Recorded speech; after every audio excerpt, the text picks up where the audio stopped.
I'm Kay Bella, your host, and this is Bella Talks, where we talk about fitness, fashion, finance, and life.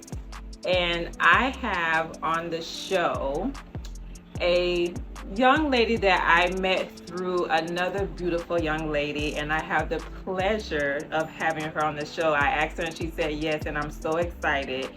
So I have Miss Marissa Gonzalez. Welcome Thank to you. the show. Thank you. Thank you for coming. Thank you for having me. I'm honored. I'm excited. I'm excited because when I was talking to Bruno about your, journey and what you're doing, I'm like, she does a lot of stuff. I do. She does a lot of stuff. So speaking of that, tell us a little bit about yourself. Yes. So I have been in Southwest Florida since 2004. So you knew. Barely new. 2004. I've Listen, been here almost 20 years. I'm just saying, I'm born and raised, so it's like you newbie. I'm a newbie, but I've been here more than half my life at this point. So technically, I gotta say I'm from Florida. I haven't gotten there yet. Jersey's still home. Maybe when we get a White Castle, that might change.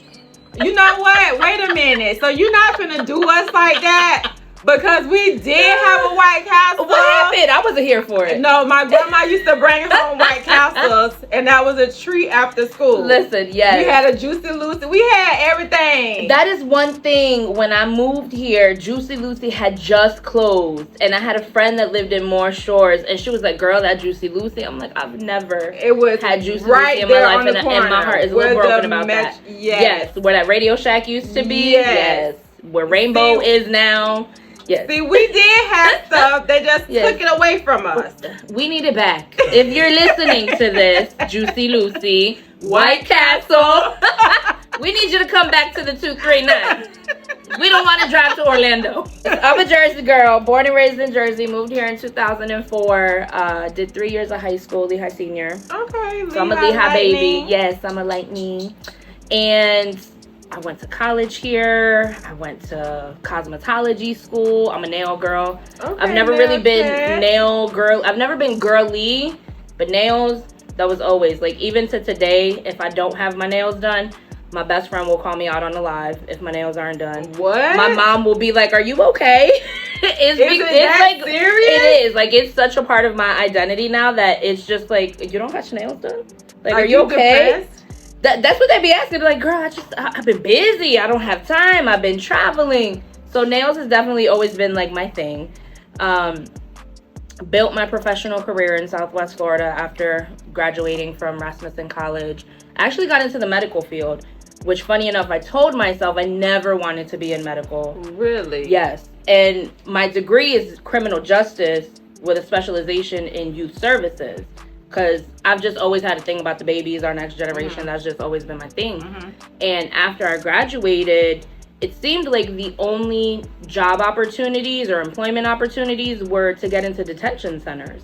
And I didn't want to do that. I wanted to get them before it got to that point. Right. So I ended up in medical. I've worked substance abuse. I've worked crisis units. I've done helping people get into Obamacare. I've done foster care, Medicaid. Like, I've every spectrum of medical outside of, like. So I ended up in the medical field, oddly enough, for like 10 plus years. During that time frame, I actually connected with the Youth Services Coalition. Again, I said the youth was my babies. Found the Youth Services Coalition, connected with them. I've been connected with them for almost 10 years now. Wow. I was the president for, I really want to say 4, but it was 6.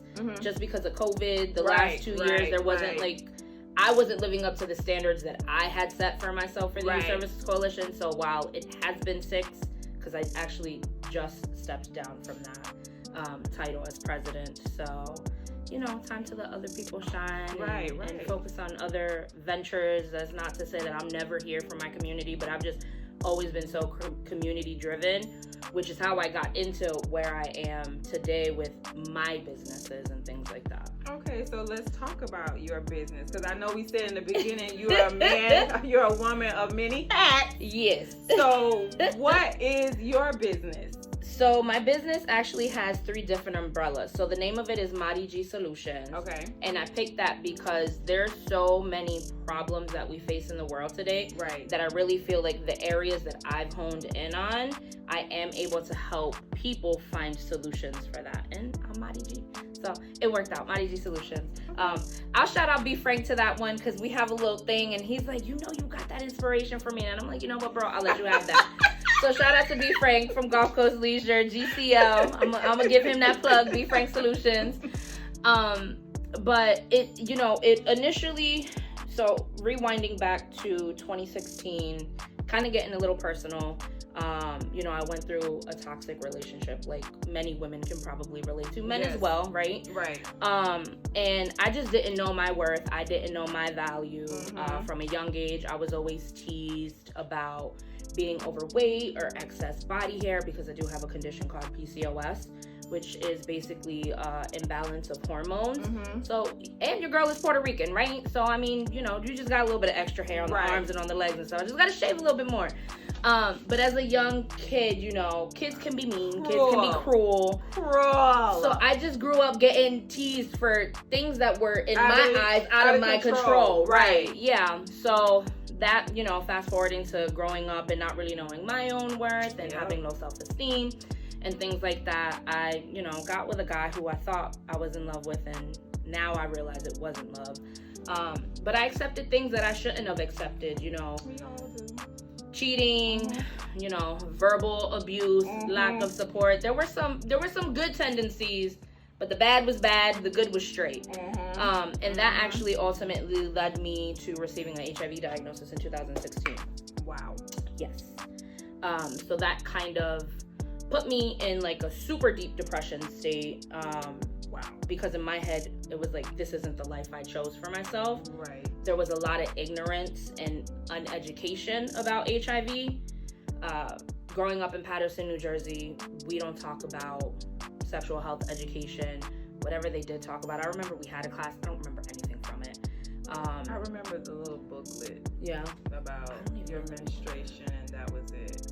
Yeah, see, that's not enough. And I think part of that is the reason why I have such a big thing with youth now, because I always want people to try to learn from my mistakes. Like, even in business, like, learn from my mistakes so that you can progress quicker than it took me. I like that. Because if it took me 5 years to figure something out, I can teach you based off of my experience. And what took me 5 could take you 6 months, a year, 2 years, whatever. As long as it don't take you 5 years, we're cool. We're on the right track. Right. So I fell into this deep depression, got Baker acted because I did attempt suicide, and it was just like this whole time where I really had to like sit with myself, because as much as people hate to hear me say what I'm about to say, I had to own up my part in the part that I played that led to the diagnosis. Right. Because people are like, oh, well, you didn't know. Let's be clear. Right. When you're in a relationship and you're doing certain things, potential consequences. Did I ever think that? Clearly, no. But I mean, I could have ended up pregnant. I could have, there's just other things. Right. So I have to own up my part in it, which is why I'm big on advocacy now. I'm an international advocate. I work with nonprofit organizations. I get to travel, which is cool. Expenses paid. So, I get to just, it was part of that, like, self-reflection, self-love healing journey for me to be able to, I guess, live in my God-given purpose. I mean, when I was first diagnosed, my best friend was like, girl, you gonna do it? You good? Because when I was younger, people were like, you need your own talk show. I'm like, no, so I know how to talk, but no, it's okay. And then when, people telling me that, I'm like, there is no way that you gonna catch me out in these streets talking about being diagnosed with HIV, being, talked about with all of these other things. I'm like, hey, no way.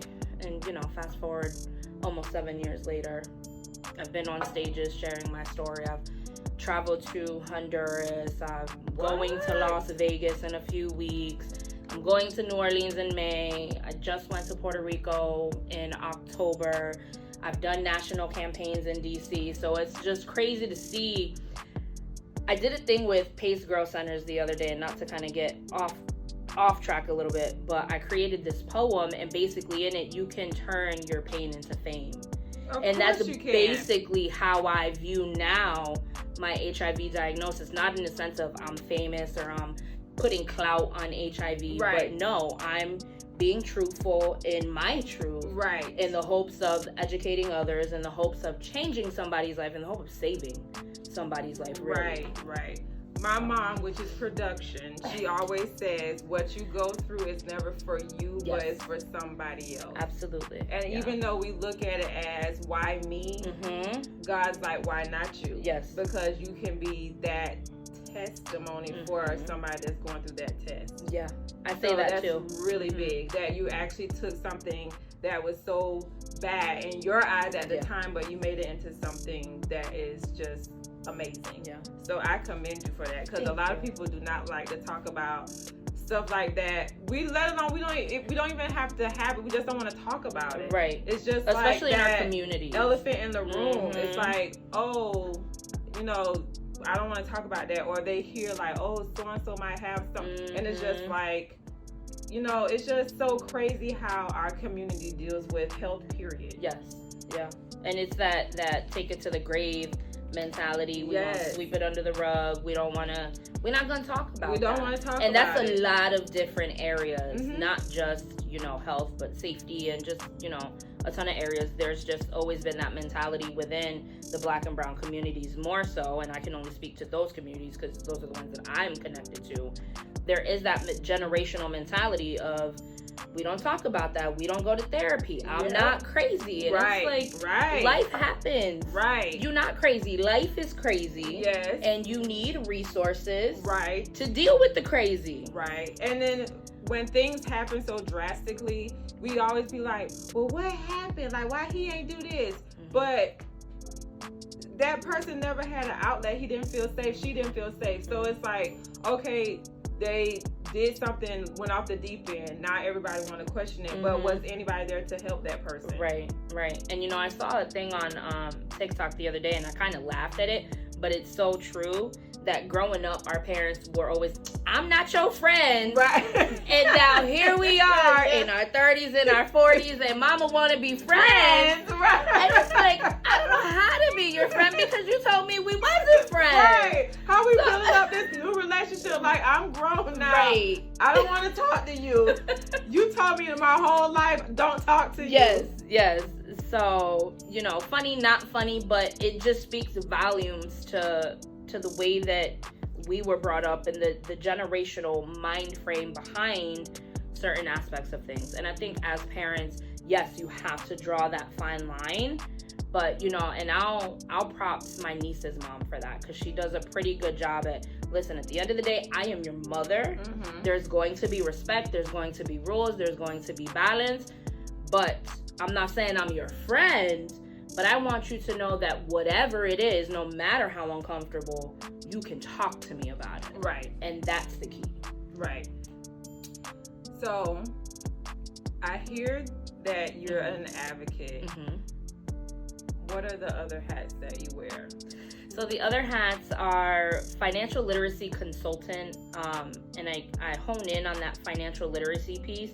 Because again, like we said, sexual health education wasn't something that, you know, a lot of people were taught. Financial literacy, the core basics, people were not taught about, myself included. So when I decided that I wanted to be a homeowner, I wanted to purchase a home, I reached out to an old coworker whose husband was a real estate agent. He was like, I don't work with nobody until they talk to a loan officer. I need to know what you qualify for, because we just wasting time looking at houses. Ooh. And I'm like, okay, I can respect that. And now being in the field, I totally get it. Because it makes no sense if you're not in the position. Like, I just saw like what I peg as my dream house like 6 months ago, just from being in the industry. Right. And it's like, that's heartbreaking if you see your dream house and you're not in a position to purchase it. Right. Because now you have that self-negative talk and all of the other stuff. So I get it. So I reached out to the loan officer. I was told, just go figure it out. I'm like, well, rewind. She said, go fix your credit. I said, well, how do I do that? Well, just go figure it out. How do you figure it out? I mean, I know we got Google. I know we got things at my fingertips. But this is like your lane, is it not? At least that was my mentality. So I was like, you know what? If I'm having this issue, if I have this lack of knowledge, I know that I can't be the only one. Right. So I'm very big when it comes to just educating, period. So I've done, you know, webinars and Zooms, and I've got, thankfully I can work nationwide from the comforts of my home. Right. So I do Zooms for even organizations in New York.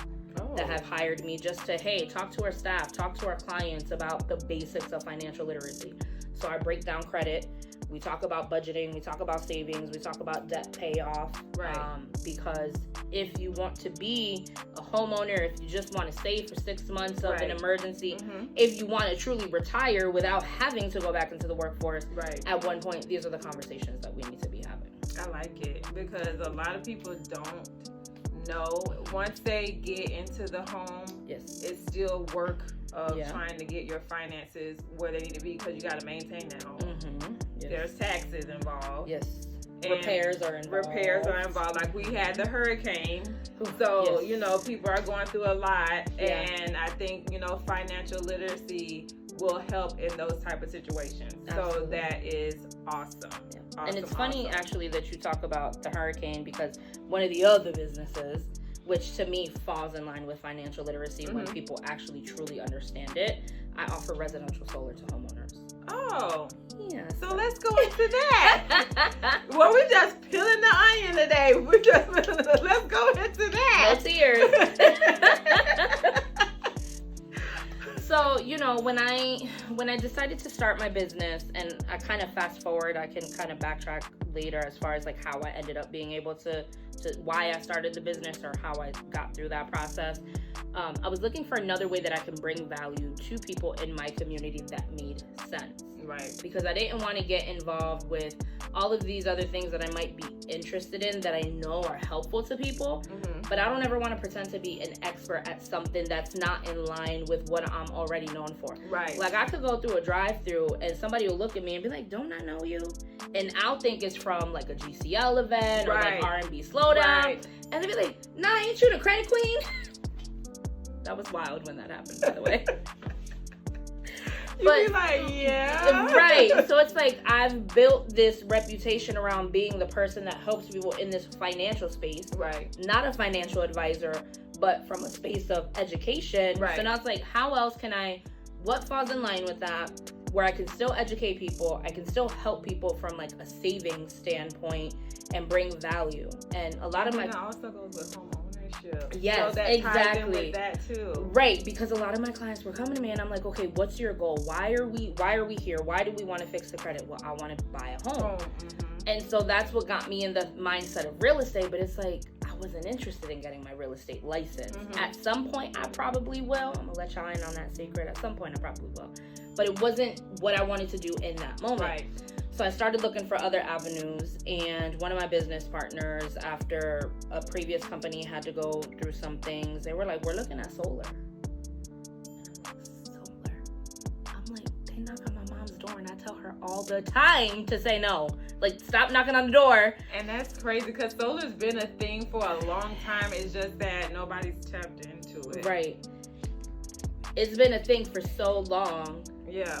But only 4% of the population has actually gone solar. My granddad had like a little panel that was put on the house. I don't know if it's still working. Just it still one working panel? Production? It don't work? Took it down. We took it down. Okay. So, I mean... growing up, my granddad was into a lot of stuff. I think it was before his time, and it's just like the stuff that I'm seeing now. It's like, okay, we've been on that. It's innovation is where we're at with things. Yeah. So solar has been around for a really long time, especially like one of my mentors is like, the most I knew about solar was how to spell it. That's all they are. That's all I knew. And I'm like, listen, the most I knew was, Mom, they're knocking on your door, tell them no. So it's like really bad, this notion that we put into ourselves. We do. About certain things. And, you know, I talk about that with like HIV and stuff too. It's like, you ain't gonna talk about it or you don't want to know about it if it hasn't directly impacted you, if you're not connected to it. Yep. So, but it was just wild that I was like, well, let me look into solar. What is solar? Like, what does it really do? And it's very techy, I will say that. So if there's people that are like tech nerds and stuff like that, like solar is definitely something that you want to look at just because there's a lot that goes into it. It is. But from a standpoint of falling in line with financial literacy and that home ownership and all of that stuff, I'm like, okay, this makes sense. So I added that to my business about 8 months ago now. Okay. Yeah. I like it because everything kind of ties into one another. Yes. So it's not too far away from what you got going on. Like, okay, you do this, but then whatever else you do is like, what?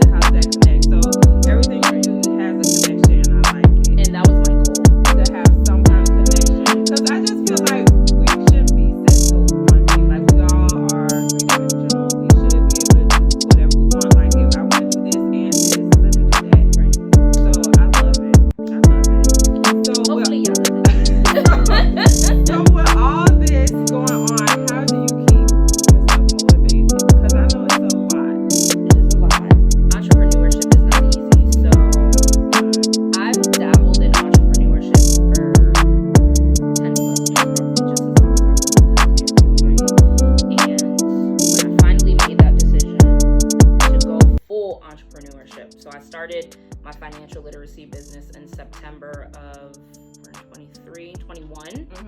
And I was still working a corporate America job.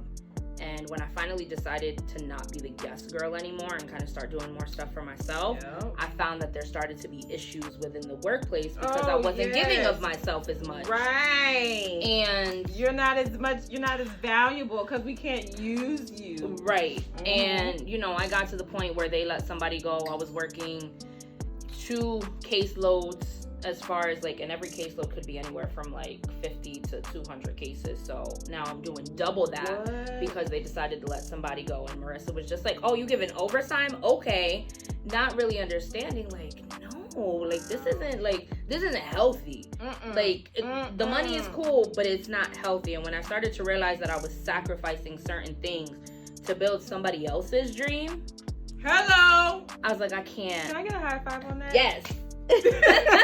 They dream already built. Right. They been here. Yes. And if you leave, they still gonna run. They still gonna run it. Yes. Yeah. So I was like, it's like I need to do for me.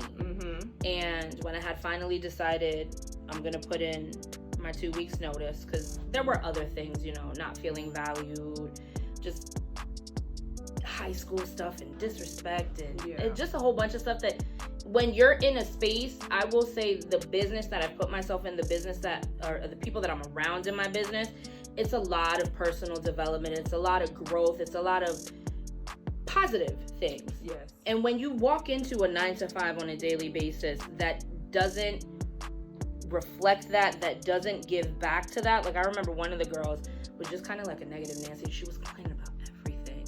And I was like, girl, what are you grateful for? Right. Can we not? Really? She wasn't trying to hear it. And I'm like, it was conflicting for me because I would go home with that energy and try to shake it. And you can't. And it's hard to. It's hard to let it go. But then I jump on a Zoom with my people and it's just like, I'm like, okay, this is what I need. And I knew that this is what I needed full time. Yep. I didn't have a plan. Full leap of faith. That walk by faith, not by sight kind of thing. Leap of faith. And I was just like, I'm just going to figure it out. And if this is meant to be, it's what's going to be. And if I got to figure out a job or something else, then I'll do that. But it's not easy being an entrepreneur because you basically evicted yourself from that stability of finances. Right. And when you're working for yourself, it comes with challenges. It does. You question yourself daily about, you know, did I make the right decision? Yes. Do I have the knowledge, the value, the skills, all of this other stuff that I need to be successful? Yes.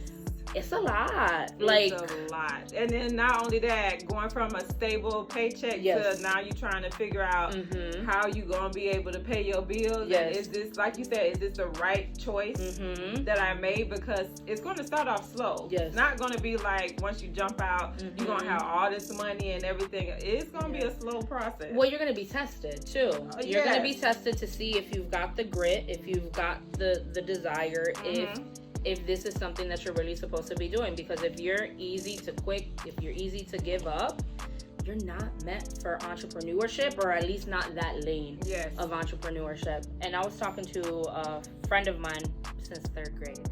I was talking to her the other day, and we were talking about the difference between like entrepreneurship and a traditional 9-to-5. And I was like, girl, listen, I understand the comfort of a 9-to-5 because I can just go in, mind my business, do whatever I gotta do, deal with whatever BS exists, and as soon as I clock out, I'm done. I know my money is paid and I can go do what I want to do. Right. But then I think about from my perspective with the things that I'm doing and how I enjoy to travel. I was in Honduras one week, home for another week, and then in California the very next week. There's no way that I would have been able to have a traditional 9-to-5 job. Of course that not. would be like, oh yeah, you could have a week off, come work for a week, and then have another week plus off. Like it just doesn't work like that. It does not. And I'm traveling at least once a month now somewhere. So it's like, there's no way that I could essentially go back into a 9-to-5. So I don't have a choice but to make this work. Right. And and for me, I feel like if I continue to lead from an abundance mindset, if I continue to give with my heart the way that I do because I am a giver, it'll follow. Yeah. Those who bless others will be blessed. That's my mantra, and I feel if I continue to work with integrity, continue to want what's best for people, that the rest of it will fall in line whenever it's meant to. And listen, I've had some days, I've had some months, like, I don't know how I'm gonna pay this bill. Yeah. And I mean, we all do, even with a 9 to 5. Yeah. So it's like, don't let that discourage. Right. Because we all, 9 to 5s are not paying what you think they should. Well, and even if they are, things are ridiculous right now. Rent is at an all-time high. Yeah. I mean, can we talk about the eggs for $8? Yes. I had a lady tell me a story about how I'm buying half a dozen and making it stretch. Listen, I need to buy a chicken. I'm gonna find a chicken and put it in my mama's backyard somewhere, because I'm gonna find a chicken that's gonna lay some eggs for me. Oh my goodness, what is going on with these eggs? Who is laying these eggs for them to be $8 a carton? And they just became $8 out of nowhere. But I had this lady tell me that she was shopping at, I believe it was a Winn-Dixie, and she walked up to the counter with a pack of steaks.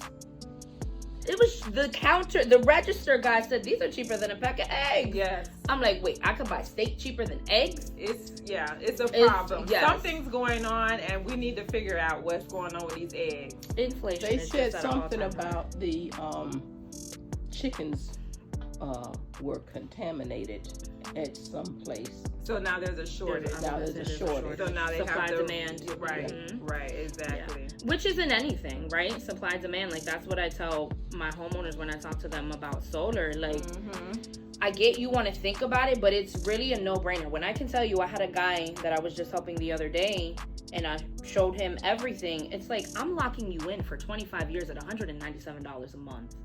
I'm giving you a savings of over $40,000. And you don't have to worry about your light bill. So that's the only thing, like, when I'm with FPL, and they have this program where you can basically have your budget building. Yeah, the budget building. That gets you. And it gets you at the end. But my thing was, I don't want to be surprised because with energy, you would think, oh, I'm not using that much, but when you get your bill, it's something else. But here's the thing, and I think sometimes people don't realize, the energy companies incur zero costs. They have a business with $0 overhead because they pass everything on to the consumers. Wow. So if you look at your bill, it's funny, the first time I really started like dissecting and learning, I looked at, I think it was an LCEC bill, and it was just like electric charge, and one was like 0.25 cents, 0.30 cents, 0.4. I'm like, what in the world? Why are there so many different electric charges at just a different price? I'm like, this makes no sense. So of course, as I started learning, as I started educating myself, there's peak hours of when electricity is used. And most of that is that 5 to 7 time frame when people are getting off of work. So they charge you more. They charge you more. Other states, like California, will tell you, we need you to not use this much electricity or set your AC to this. Like, so when you start to look at how electricity is operated in other states, like, it's just really crazy to see. But yeah, we get charged different pricing based off of the time that we use our electricity. But then you have a customer charge. You have especially now in Lee County, when you think about Hurricane Ian and all of the devastation with the power and the transmissions and all of that stuff. Guess who's gonna pay for all of the money that they lost? We are. Yeah, we've already seen, and it's funny if you. My bill did go up a little bit, and I'm like, well, what is going on? Like almost $30. So they did just do a raise increase, and if you look at, you should have got like a letter or an email that said beginning January 2023, there will be rate increases. What people don't realize is that the word beginning means the start of. They're not done raising rates. So I tell people, like, when I started this business in June of last year, I had 0.99 interest rates. I had 1.49 interest rates. Right now, you're not seeing anything less than a 3.99. And there's even chatter that that's about to go away. So while solar is still a good option for savings, we don't have time to wait because we've already lost the best deals right now that have existed. We're not going to get those back right now. Yeah, because this is disgusting how we're working for pennies, but everything goes up. Like, I'm trying to figure out why the pay is not increasing with the cost of living. That's what really gets me. It's like you're locked in at this job for X amount of dollars per hour, and then everything around you is going up rapidly. It doesn't make sense to me. Because of COVID. COVID is part of it. When you think about Florida being a tourist state, COVID, you couldn't do nothing. There wasn't no tourists. There wasn't no spring break. There wasn't, all of these things that make us money. Yeah. So they're having to recuperate for their losses. I remember my apartment, I signed my the first year lease, and then the next year it went up $150 a month. And I'm like, what the heck? And I reached out to a lawyer. I'm like, is this legal? He's like, technically, in the state that we live in, there's no regulations. They can raise you whatever they want. It is cool. Right to work state. Yes, I mean, right to work. Yeah. We got some things that are, no fault. Decent. Yeah. Yeah. All that stuff. Yeah. I mean, I will say, regardless, whoever feels about our governor, he just implemented a regulation that they now have to start teaching financial literacy in schools. So I'm cool with that. Yeah. That makes me a little happy. That's good. Because when I was in the bank, we had seniors that would come in and want to open up like a student account. And it was sad to see that they did not even know how to fill out a check. They didn't know how to fill out a withdrawal slip. Yeah. Just the basic banking, they were clueless. Yeah. And it's just like, okay, you're becoming an adult. You're going to need a bank account. Like, what are we doing in school? But at 18, you can buy cigarettes, and at 21, you can buy alcohol. Please make it make sense. And go to the military. Whoa. With all that, what do we plan to see from you in the future? In the future, I just want to help more people. Like, I just want to continue to help more people. I want to be able to connect. I'm big on connection. I'm big on networking. I'm big on all of that stuff. So people will continue to see my face in the community. But I just want to be able to give people the basic knowledge of what they need so that they can never say they couldn't make an informed decision. Regardless if you choose to work with me at the end of the day or not, because I know that there's tons of people that specialize in credit repair and helping people with budget and savings and all that stuff. I know there's tons of people out here slinging glass, like we like to say when it comes to solar. It's not about that for me. If I can educate you and I can make you feel comfortable that you now have knowledge to make the best decision for you in the moment you're at, I'm cool. It's all about planting the seed. Speaking of connections and planting seeds, how can they get in contact with you?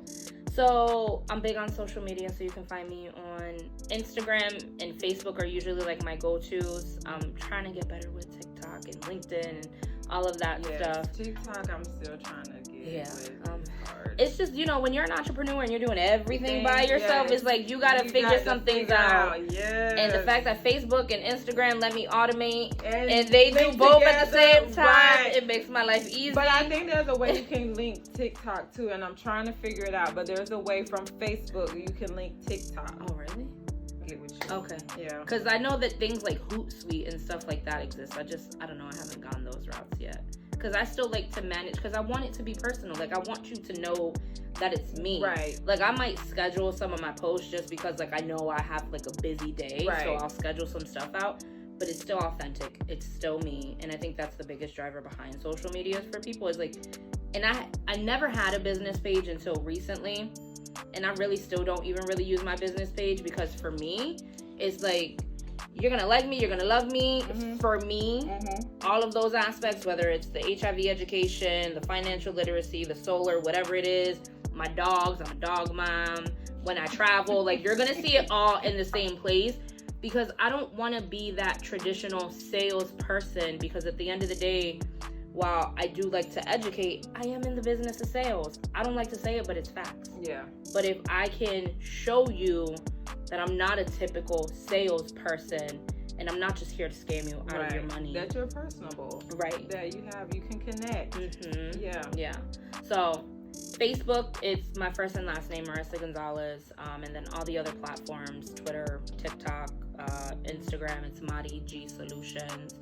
And then they can always, email me, contact me by phone. I'm on the phone a lot with people. I'm on Zooms a lot. So I would tell people, just text me. I'll answer you back as soon as I can. If you call me, leave me a voicemail. I'll call you back. Usually have like a 24 to 48 hour turnaround, just depending on what's going on for the day. All right. And I will have her handles on the bottom of the screen so you can see all the ways that you can contact her about all the mini hats that she wears, because she wears a lot of them. So if you have any questions, concerns, or you just want to reach out to her, I will have all her handles here. Now we're winding down to the last of the interview. Right. So I know we're having a good time. Listen, they say time flies when you're having fun, but geez. I'm like, I feel like we just got started 20 minutes ago. I told you I'm a talker. If you could say anything to your younger self, what would it be? I think I would just tell her that it gets better. Mm-hmm. To not be so hard on herself. Yes. And to be proud. Things in life are going to happen that may not look like what you wanted, what you expected. You're still trying to figure things out in your 30s, but it's okay. Yes. Continue to live in your authentic truth. That's all you need. Because life is life. Life is life. And life, child, I get it. Yes. Blue Note, I love you, girl. Shout out to Blue Note. Yes, ma'am. So if you had any words for Bella Talks, what would it be? This has been great.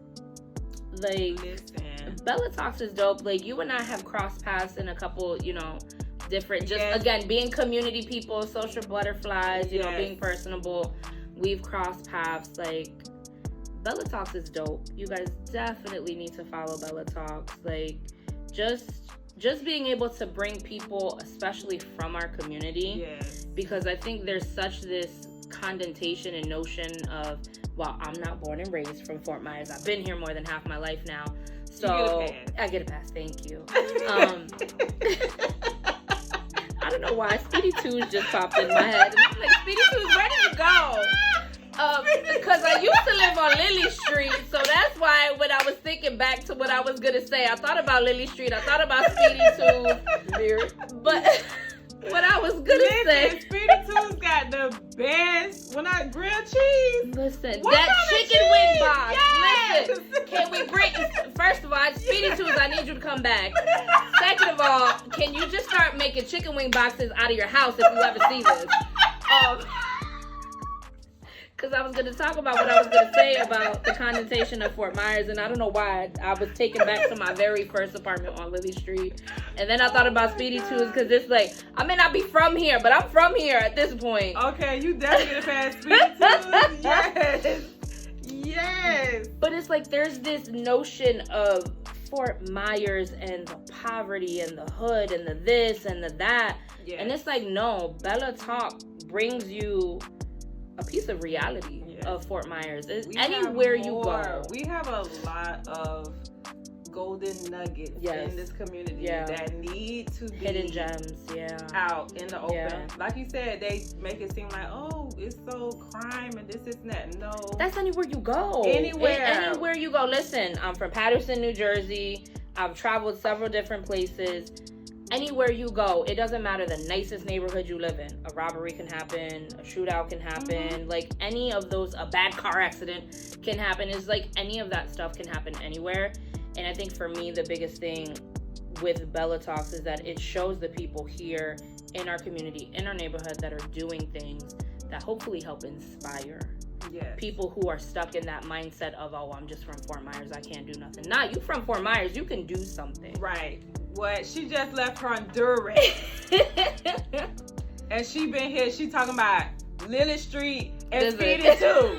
And she just went to Honduras and California. Yes. So we can do a lot. Yeah. You just got to put your mind to it. Yeah. And stop, I know self-talk, negative self-talk is huge, especially when I have a hashtag more than my diagnosis.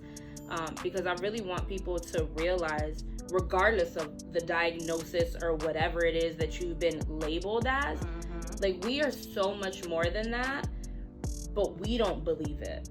Yes. So we limit ourselves in being able to move forward. Like, if I was successful in my attempt, I wouldn't be here talking to you right now. I wouldn't have gone to Honduras. I wouldn't have been able to connect with kids in another country that are living with or impacted by HIV and making a difference. And it's just like, I want people in Fort Myers, from Fort Myers, even if you're not from here, but you've been here for a length of time where like Fort Myers is like embedded in you, you can still do things. But you have to believe it. It has to start with you. If you don't believe it, it's not gonna happen. That's right. And I'm so glad you said with the how Bella Talks. Bella Talks is just to put somebody in front of you that looks like you, from the same place as you, and we put the handles and the information on the screen. So if you're in that lane, or if you're experienced that you have a person that you can reach out to, now you have a face to be like, she is me. So this is what Bella Talks is all about. And I appreciate you. I appreciate you. And I appreciate you for coming on the show. Thank you for having me. You know, one thing, even on my website, MadiGSolutions.com, it even, like, there's like that little message box or whatever, and it says, even if you need somebody to help uplift you, if you feeling down, like, just send a message. Because I think people so often forget that just reach out to somebody. Just reach out to somebody. You're not going through it alone. Right. But be mindful. I'm big on don't just dump on people to dump on people. Like, hey, do you have a minute to kind of talk through some stuff? Right. They'll let you know if they got a minute or not, but make sure you're talking to the right people. Right. Because some people will pour back into you to keep you down versus pour into you to lift you up. Word. So be mindful of who you reach out to. Because it's a lot of people that are in a wolf in sheep's clothing. They be like, oh, girl, I'm here for you, and really not. Well, not only that, you can't also go to heal in the same environment that hurt you. Can we talk about it? I thought we was finished. I mean, we can talk about it. We can talk about it.